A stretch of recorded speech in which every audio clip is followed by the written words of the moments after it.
Hey guys, it's Kevin.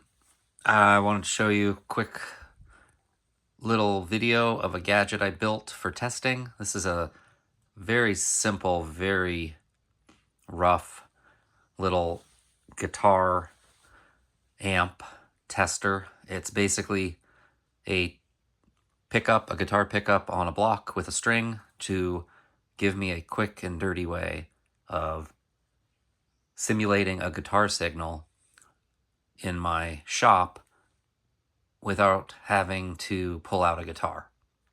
So super simple, cheap little $10 pickup I got off of Amazon. Set of little tuning knobs that I got also off of Amazon. And as you can see, I only have one string active right now, or installed right now. So little metal construction bracket there. Very simplistic, but it does the job.